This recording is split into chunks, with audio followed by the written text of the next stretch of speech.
Friends, welcome to the selection campus. तो आज का जो एडिटोरियल है उसका हमारा टाइटल है ए वॉक बैक।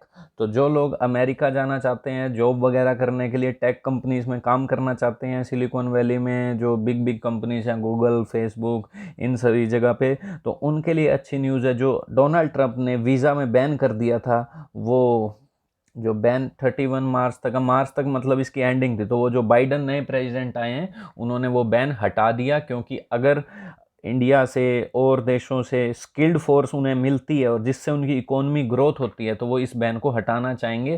ट्रंप ने ये बैन इसलिए लगाया था, वो चाहते हैं कि यहाँ पे अमेरिका के लोगों को जॉब मिले, बाहर से लोगों को ना मिले, इसलिए उन्होंने वहाँ की पॉपुलैरिटी हासिल करने के लिए ये बैन लगाया था। जो डोनाल्ड ट्रंप ने, बाइडन ने कहा ये सही नहीं है, इस इकोनॉमी इससे और डाउन होगी, तो उन्होंने देखते हुए इस बैन को हटा लिया। तो इस पर बेस ये एडिटोरियल स्टार्ट करते हैं। उससे पहले अगर आप इस चैनल पर नए हैं बच्चों, तो चैनल को जरूर सब्सक्राइब कर लीजिए, ठीक है, ताकि आपके पास नोटिफिकेशन जरूर डेली पहुंच सके। और इसकी पीडीएफ और वीडियो हमारी ऐप पर हम डाल देते हैं, ऐप को जरूर डाउनलोड कर लीजिएगा, लिंक डिस्क्रिप्शन में।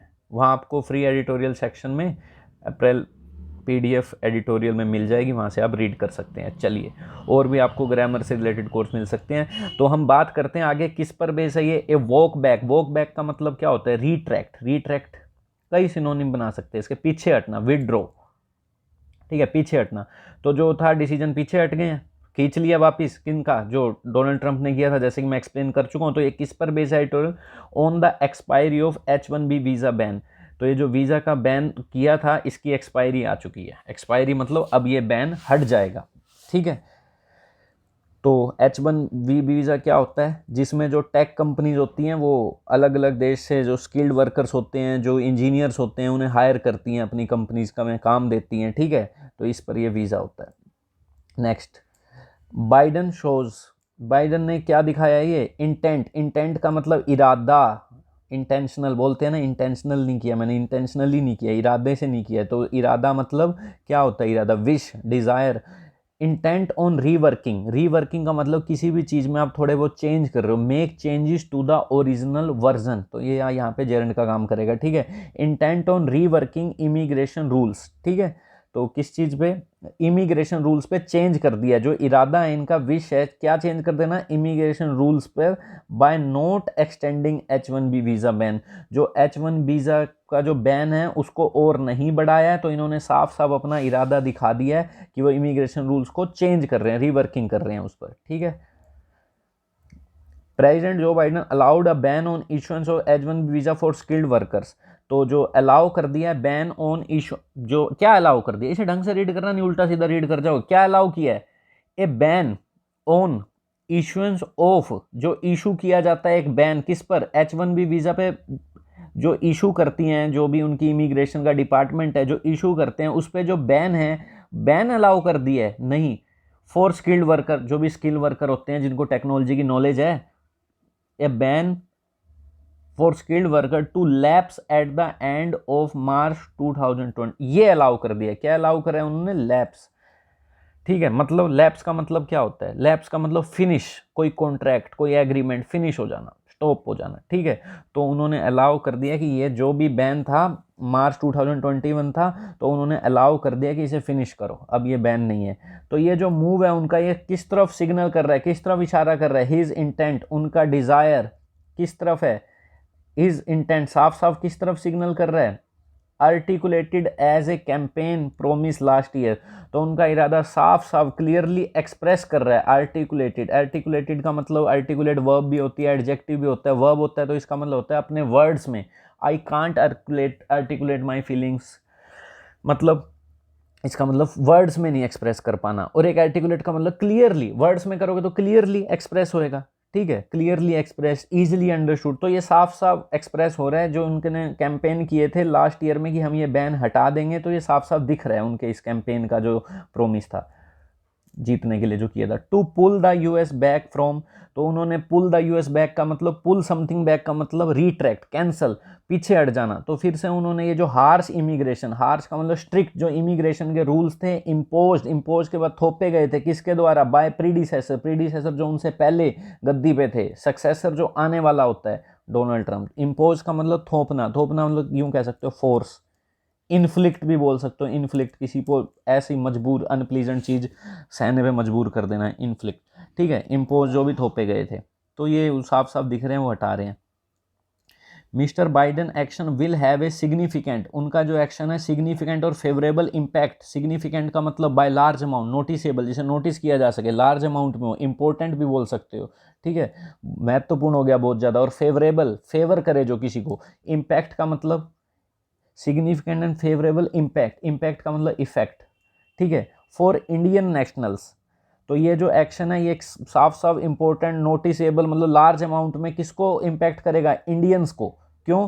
ज़्यादातर इंडियंस वहाँ की बड़ी बड़ी कंपनीज में वर्क करते हैं, आपने देखा होगा गूगल के सीईओ भी इंडियन है, माइक्रोसॉफ्ट के सीईओ भी सत्या नडेला भी इंडियन है, ठीक है। तो Indian national seeking employment with US tech firm, जो इंडियन नेशनल के लिए फेवरेबल रिजल्ट होगा इससे, जो सीक कर रहे हैं, सीक का मतलब वांट, कुछ पाने के लिए, कुछ चाहने के लिए, कुछ करना, जो क्या चाहते हैं, एम्प्लॉयमेंट चाहते हैं किसके साथ, यूएस टेक फर्म के साथ, बड़ी बड़ी कंपनीज के साथ। ये देखते हुए given that they were the largest demographic, तो ये सब देखते हुए क्या पता लग रहा है, देवर, दे किसके लिए यूज हुआ है, ये जो इंडियन नेशनल्स के लिए, वर द लार्जेस्ट डेमोग्राफिक, डेमोग्राफिक का मतलब क्या होता है, रिलेटेड टू पीपल, वहाँ की पॉपुलेशन, जो भी डाटा होता है, ये भी कह सकते हैं उनकी एज क्या है, साइज क्या है, मतलब रिलेटेड टू ह्यूमन पॉपुलेशन से रिलेटेड। तो ये एक लार्ज नंबर में ये पॉपुलेशन है इंडियन नेशनल्स की, जो बेनिफिट पाएगी किससे, इस वीज़ा से जो एनुअली इशू किया जाता है। दे गार्नर्ड, गार्नर्ड का मतलब कलेक्ट करना, गार्नर क्या करता है, फूलों को इलेक्ट करता है, तो दे गार्नर्ड, ये जो लोग हैं इंडिया के, ये कलेक्ट करते हैं इस वीज़ा को, अप्रोक्सीमेटली 70% तो इंडियंस ही हैं, ऑफ द 65,000, जो भी 65,000 वीज़ा एनुअली इशू किए जाते हैं, मतलब 65,000 लोगों को लाएंगे हम तो बाहर से, जिसमें 70% तो कौन होते हैं, इंडियंस होते हैं, ठीक है। Made available to private sector applicants, जो भी है प्राइवेट सेक्टर के एप्लीकेंट्स को मिलता है, जो प्राइवेट सेक्टर में अपने अप्लाई करते हैं, अदर देन स्टूडेंट्स, स्टूडेंट्स की बात नहीं हो रही इसमें, ठीक है, जो स्टूडेंट्स भी अप्लाई करते हैं, पर ये सिर्फ 65,000 डाटा है जो प्राइवेट सेक्टर में अप्लाई करते हैं, उसमें 70% इंडियंस ही होते हैं। बाय सम एस्टिमेट्स, थोड़ा बहुत अगर इसका अंदाज़ा लगाएं, H1B visa applications of up to 2,19,000 workers were likely blocked, तो कह रहे हैं कुछ अंदाजे की बात आ गई है, जो H1B वीज़ा की एप्लीकेशन थी लगभग 2,19,000, अच्छा, मतलब 2,19,000 वर्कर्स, इतनी एप्लीकेशन तो आएंगी, उनमें से 65,000 ही लेंगे ये, तो एप्लीकेशन तो ज़्यादा ही आएंगी। वर लाइकली ब्लॉक्ड, संभवतः क्या ब्लॉक कर दी गई थी, बंद कर दी इन्होंने, एप्लीकेशन ही नहीं ली, as a result of mister Trump proclamation last June, जो मिस्टर ट्रम्प ने प्रोक्लेमेशन की थी, बड़ा इंपॉर्टेंट वर्ड है प्रोक्लेमेशन का मतलब ऑफिशियली अनाउंसमेंट, लास्ट जून में की थी, जिस चीज़ ने रोक दिया था, क्या रोक दिया, हर्ट का मतलब क्या होता है, हर्ट का मतलब रोक देना, किसी भी प्रोग्रेस को ख़त्म कर देना, ठीक है। तो ये हॉल्ट कर दी, रोक दी, स्टॉप कर दी, डिसकंटिन्यू कर दी the processing and issuance, processing जो भी होगी, इशू होगा non immigrant work visa of several types, इस चीज़ से नॉन इमिग्रेंट वर्क वीज़ा भी कई तरह का बंद हो गया। नॉन इमिग्रेंट कौन सा होता है, नॉन इमिग्रेंट जिसमें आप टेम्परेरी रूप से अमेरिका जाते हो, जैसे कोई टूर पे गए हो, जैसे कोई बिजनेस डील करने गए हो किसी कंपनी के साथ, जैसे कोई मेडिकल ट्रीटमेंट के लिए गए हो, तो ये भी रोक दिया था कई तरह का, ठीक है। The stated aim was to, तो ये जो किया था ट्रंप ने, इसके पीछे क्या एम था, स्टेटेड मतलब कहा जाने वाला एम, से, डिक्लेयर, अनाउंस, स्टेट का मतलब होता है कहना, तो ये जो एम था उनका, क्या एम था, क्या लक्ष्य था, वाज टू क्या था, प्रिवेंट फॉरेन वर्कर्स, क्या रोकना, प्रिवेंट के बाद ऑब्जेक्ट आता है, फिर फ्रॉम लगता है, ठीक है। ये वर्ब का स्ट्रक्चर बड़ा अच्छा है, याद कर लेना, क्योंकि कई बार आता है ग्रामर में। Prevent foreign workers from, cornering, corn का मतलब क्या होता है, कॉर्नर के कई मतलब होता है, मैं बताता हूँ यहाँ क्या है। कॉर्नर का मतलब होता है कंट्रोल करना, to get control, so nobody else can have any success in it, आप किसी बिजनेस को, ऑर्गेनाइजेशन को कंट्रोल कर रहे हो, तो उसका एम था रोकना फॉरेन वर्कर्स को, बाहर से आए वर्कर्स को, जॉब को कंट्रोल में लेने के, in the context of the economic distress associated with the covid pandemic.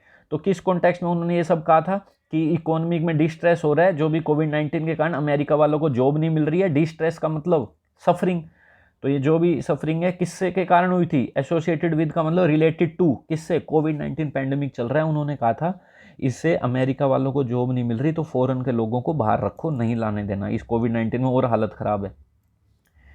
Yet फिर भी ये कह रहे हैं दिस रेज्ड, ये चीजें उठाता है, जेन्युइन क्वेश्चंस उठाता है, अबाउट किस चीज के बारे में, वेदर सच रूल्स, ये जो रूल्स हैं ये जो भी रूल्स हैं क्या कह रहे हैं, set back the US India relationship.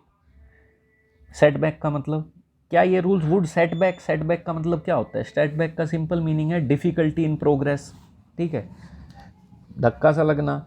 क्या ये यूएस इंडिया की रिलेशनशिप को आगे नहीं बढ़ने देंगे ये रूल्स? हाँ, नहीं बढ़ने देंगे, क्योंकि आप इंडियंस को बाहर कर दोगे। तो बाय इम्पैक्टिंग, इम्पैक्टिंग मतलब प्रभाव करके, इम्पैक्ट का मतलब किसी पे इफेक्ट डालना, Indian IT services exported to the US. तो कह रहे हैं ये जेन्युइन क्वेश्चन उठाता है, क्या ये सब रूल्स इंडिया और रिलेशनशिप अमेरिका की ख़राब कर देंगे?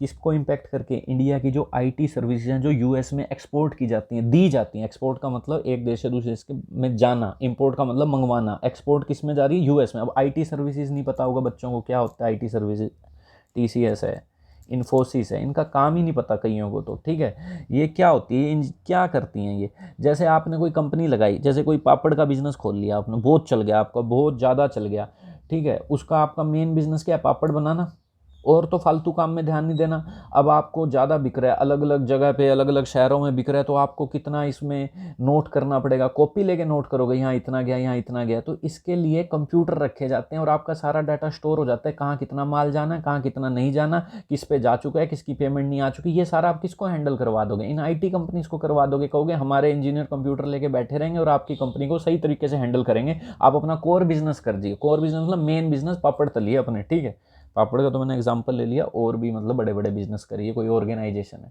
जिसका काम है टीचिंग करना, आप अपना टीचिंग करिए, हम आपकी ऐप संभाल लेते हैं। तो ये सब आईटी सर्विसेज होती हैं। तो ये इंडिया की बड़ी बड़ी कंपनीज जो होती हैं वो आईटी सर्विसेज जो इंडिया में जो टीसीएस वगैरह हैं, ये अमेरिका की कंपनीज को क्या कहती हैं? हम संभाल लेंगे आपका, आप अपना कोर बिजनेस करिए। तो ठीक है, समझ आ गया होगा आपको। तो ये कह रहे हैं US India by impacting Indian IT service exported to the US. तो ये इम्पैक्ट करेगा। दीज टोटल अप्रोक्सीमेटली, इससे कितना बिजनेस हुआ था?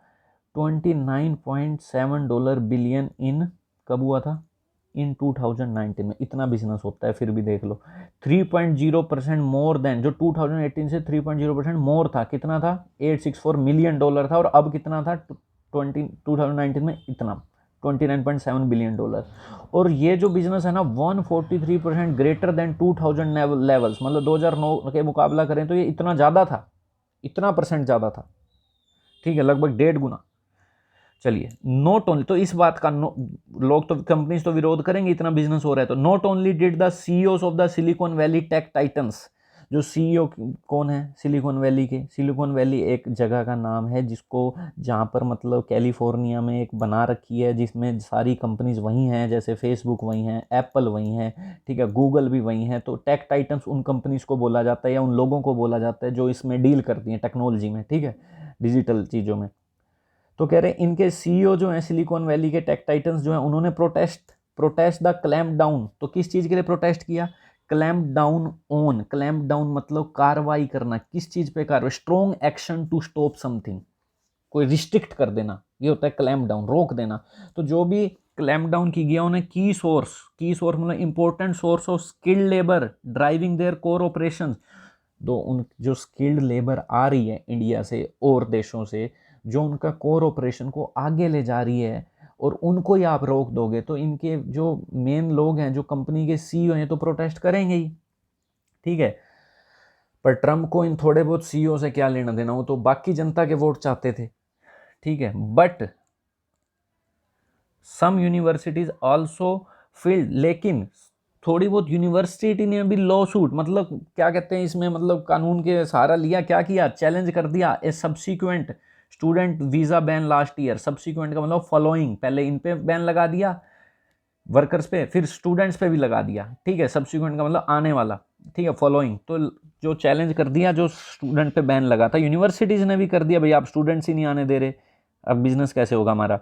लीडिंग टू ए पार्शल, तो इन सब बात का रिजल्ट आया, लीडिंग टू का मतलब रिजल्ट इन, इस बात का क्या रिजल्ट आया? Partial, not complete, partial walk back on the rules for the letter. तो एक पार्शल वॉक बैक कर लिया गया, वॉक बैक मतलब पीछे हट गए हैं, रिट्रैक्ट कर लिया, विड्रॉ कर लिया, हटा दिया गया है रूल्स जो भी लगाए गए थे फॉर द लेटर। लेटर किसके लिए कह रहे हैं? ये बाद वाले के लिए लेटर कह रहे हैं। स्टूडेंट वीज़ा वाली बात बाद में हुई है, फॉर्मर क्या होता है? जो पहले बात हुई है ये वाली कंपनीज के वर्कर्स के लिए। तो ये रूल जो हैं इन पे हटा लिए अभी तो partially. In allowing the ban on H1B visa issuance to expire.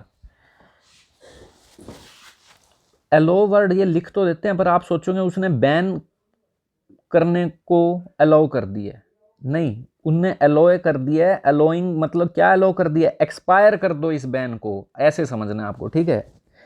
क्या अलाउ करते हुए, बैन जो है इस पे ये जो है खत्म होने वाला है, एक्सपायरी अलाउ करके mister Biden has walked a fine line, has walked a fine line, has walked a fine line, इस ईडियम का मतलब होता है वॉक्ड ए फाइन लाइन का मतलब बैलेंस बनाने रहना। दो सिचुएशन है बड़ी गंभीर है, उनके बैलेंस बना के चलना।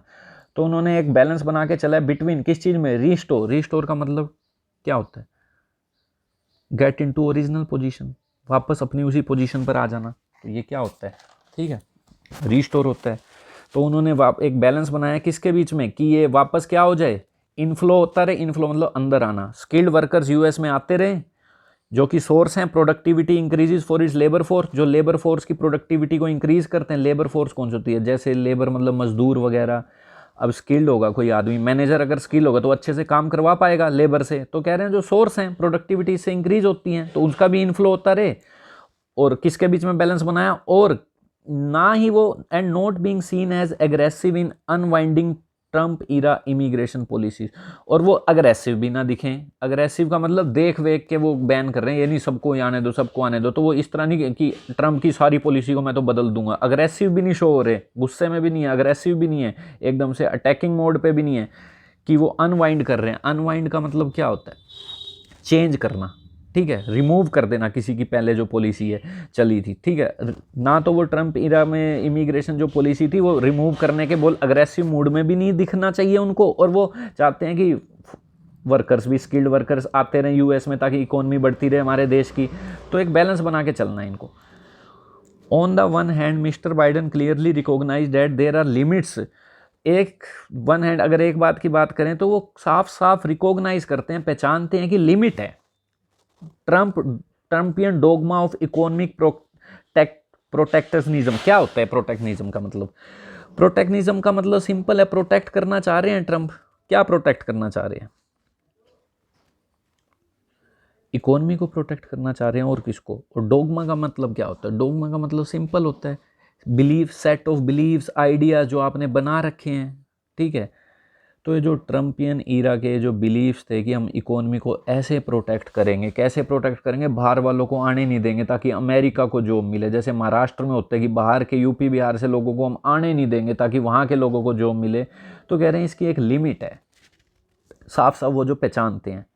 स्पेशली किस पीरियड में, जब इकोनॉमिक क्राइसिस चल रहा है, such as the present, where जहाँ पर there will be a fewer jobs to reserve for Americans if the size of the pie is not increase.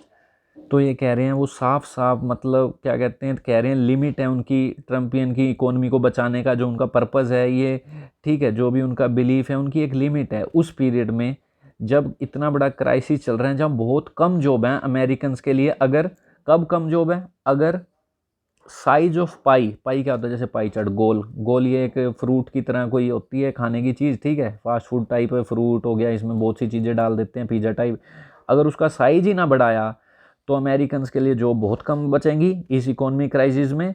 Through economic growth momentum built on diverse and skilled workforce. तो वो किस चीज़ से बढ़ाना चाहते हैं, diverse. Diverse का मतलब अलग अलग देश से लोग आएँ, डिफरेंट हो हर चीज़ से, उनका स्किल्ड भी अलग हो, अलग अलग तरीके की उनमें स्किल हो, इसी से इकोनॉमी बढ़ेगी। तो इन्होंने घुमा दी पूरी की पूरी बात, क्या कह दी, अमेरिका उसकी ट्रम्प की तो इन्होंने बात मानी नहीं, कह रहे हैं इसमें लिमिटेशन है। मान लिया इकोनॉमी का जो क्राइसिस चल रहा है स्पेशली, जहाँ पे अमेरिका के लिए जॉब कम है, अगर साइज ना बढ़ाया जाए। और साइज कैसे बढ़ेगा, इस इकोनॉमी का साइज कैसे बढ़ेगा, जब आप डाइवर्स और स्किल्ड फोर्स लाओगे देश में, तभी बढ़ेगा। तो उसने उसकी बात ही उल्टी कर दी। तू मान ला सही है, तू चाहता है अमेरिका को जॉब मिले, अमेरिकन के पीपल को, पर जब इकोनॉमी नहीं रहेगी तो कैसे मिल जाएगी।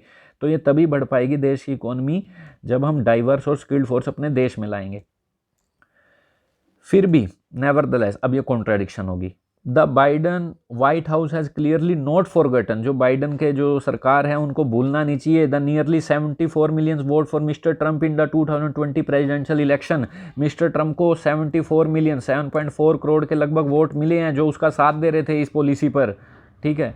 A fact that perhaps makes it unwise. तो ये सारे जो फैक्ट हैं ये साफ साफ आपकी बुद्धिमत्ता को नहीं दिखाएगा, अनवाइज कहलाओगे। टू एक्सप्लिसिटली, एक्सप्लिसिटली का मतलब क्लियरली, जो एक्सप्लेन किया जा सके क्लियरली, साफ शब्दों में, एग्जैक्ट रिजेक्ट कर देना अमेरिका फर्स्ट आइडियोलॉजी का।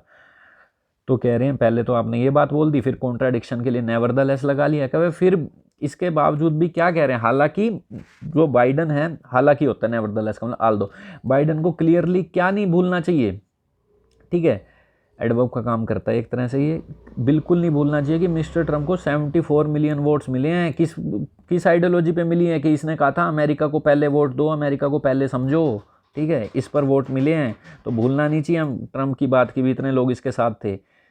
Even if that motto is no longer alluded to on Pennsylvania Avenue, ये क्या है अब, भले ही ये जो मोटो है, ये जो नारा है आइडियोलॉजी अमेरिका फर्स्ट, ये जो मोटो है ये नो लॉन्गर इशारा, एल्यूड टू, एल्यूड का मतलब किसी पे इशारा करना, मेंशन समवन और समथिंग इनडायरेक्टली, इनडायरेक्टली इशारा करना।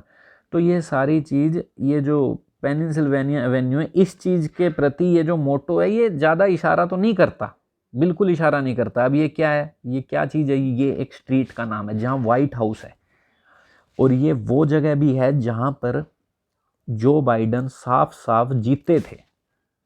किससे? डोनाल्ड ट्रंप से। 20 इलेक्ट्रोल वोट्स मिले थे, मतलब 50% मिल गए थे उनको लगभग, और डोनाल्ड ट्रंप को 48 मिले थे। तो इस सीट पे वो जीते भी थे। तो कह रहे हैं मान लिया ये जो अमेरिकन फर्स्ट आइडियोलॉजी है ये साफ साफ इस जगह पर तो ये मोटो काम नहीं आया, क्योंकि यहाँ तो बाइडन जीते हैं, ये नहीं काम आया, फिर भी सुननी चाहिए किसकी? ट्रंप की, क्योंकि इतने वोट लेकर आया है, लोग उसके साथ हैं। तो कह रहे हैं देख के प्लान बनाओ भाई जो बनाना है, ठीक है। It would in this regard भी रीजनेबल, तो ये कह रहे हैं इस रिगार्ड में, इस रिस्पेक्ट में, इस मैटर में ये रीजनेबल होगा टू एक्सपेक्ट दैट, ये हम एक्सपेक्ट करें क्या, that Biden administration will continue करेगी, क्या कंटिन्यू करेगी, टू पुश, धकेलेगी, ग्रेजुअल रिफॉर्म्स, धीरे धीरे रिफॉर्म लाएगी, डेट नज, नज का मतलब किसी को धकेलना होता है, जैसे जेंटली किसी को कंधा मार के धकेल दे, तो जो धीरे धीरे ऐसे रिफॉर्म्स लाएगी, पुश ग्रेजुअल रिफॉर्म्स, ठीक है, ऐसे रिफॉर्म्स लाएगी धीरे धीरे, डेट नज, जो यूएस की इकोनॉमी को आगे बढ़ाएंगे, और जो ग्लोबल स्ट्रेटेजिक पोजीशन है, जो ग्लोबल जो स्ट्रेटजी लगाता है, पोजीशन दिमाग लगाता है अपना, तो ये जो अमेरिका, तो ये बैक टुवर्ड, तो ये जो यूएस की ग्लोबल स्ट्रेटेजिक पोजीशन है ये बैक टुवर्ड वापस आ जाएगी, and ethos of multilateral cooperation. Ethos का मीनिंग क्या होता है यहाँ पे? इथोस का मतलब यहाँ सिंपल है, सेट ऑफ आइडियाज़, एटीट्यूड है जो आपका कोई भी, तो जो अमेरिका का सभी देशों को साथ लेके चलना, multilateral cooperation, bilateral progress with country such as India, multilateral में सब आ गए, सारी कंट्रीज आ गई, बाईलेटरल में कोई 2 कंट्री आ गई, किसके साथ प्रोग्रेस लेके चलना, सच एज इंडिया जैसी कंट्री के साथ। तो ये बिलीफ है, ये वापस आने वाला है। तो इस तरह से यूएस को, वो बाइडन जो है, बाइडन एडमिनिस्ट्रेशन को काम करना होगा, जो यूएस की इकोनॉमी को ले, उनकी स्ट्रेटेजिक पोजीशन है, उन्हें वापस ले आए उस बिलीफ के साथ। क्या बिलीफ था उनका, जो यूएस का क्या बिलीफ रहता है, मल्टीनेशनल कोऑपरेशन हो सके, बाईलेटरल प्रोग्रेस हो सके इंडिया जैसी कंट्री के साथ, ठीक है। वाइल, अब इन्होंने कुछ कॉन्ट्राडिक्शन कह दी, वाइल हालांकि, रिटेनिंग, रिटेनिंग का मतलब बने रहना, टू कीप समथिंग, कुछ अपना पकड़े रहना, टू हैव समथिंग कंटिन्यू, कुछ आपके पास है वो बनाए रखना, शार्प इम्फेसाइज ऑन पॉलिसी, और साथ के साथ बाकियों के साथ भी प्रोग्रेस करना है, और साथ के साथ उन्हें अपना भी देखना है। शार्प इम्फेसाइज ऑन पॉलिसीज, जोर देना पड़ेगा उन पॉलिसी पे, that on policies that further, further के देखो कई मीनिंग होते हैं, फर्दर एडजेक्टिव भी होता है, एडवर्ब भी होता है। फर्दर का मतलब होता है give me further information, additional information, extra information, but यहाँ फर्दर वर्ब है, देखो इम्फेज ऑन पॉलिसीज, ये रिलेटिव प्रोनाउन, ये फर्दर वर्ब आ गई, किसके लिए, पॉलिसीज, प्लूरल है तभी तो फर्दर के साथ एस नहीं लगा। तो ये क्या कह रहे हैं, retaining A sharp emphasis on policy that further, further का मतलब क्या होता है, एज अ वर्ब की बात करूँगा, वर्ब की, एज अ वर्ब इसका मतलब होता है प्रोग्रेस, डेवलप, कोई चीज़ आगे बढ़ना। तो यूएस का जो अपना इंटरेस्ट है, यूएस की ग्रोथ है, उसे भी आगे बढ़ाना होगा, साथ साथ बनाए रखना होगा, ऐसी पॉलिसी पे इम्फेसाइज देना होगा, ठीक है। इन किस, ड्रामेटिकली ट्रांसफॉर्म पोस्ट कोविड-19 वर्ड, ऐसा वर्ड जो कोविड-19 के बाद हो चुका है, ड्रामेटिकली का मतलब जो ट्रांसफॉर्म हो चुका है, ड्रामेटिकली, ड्रामेटिकली का मतलब डेवलप, क्या कह सकते हैं, सडनली, ड्रामेटिकली अचानक से, क्लियरली दिख रहा है, अचानक से कोई चीज़ बदल जाना, नाटकीय रूपांतरण हो जाना, जो एक तरह से अचानक से सडनली जो ट्रांसफॉर्म हो चुका है, कोविड-19 के बाद बुरी हालत है, तो अपने को भी देखना है, बाकी देशों के साथ चलना है, ऐसी पॉलिसी बनानी है, ठीक है। बार बार देखिए, धीरे धीरे सुनिए, समझ आएगा आपको चीज़ों का, ठीक है। Okay, thank you.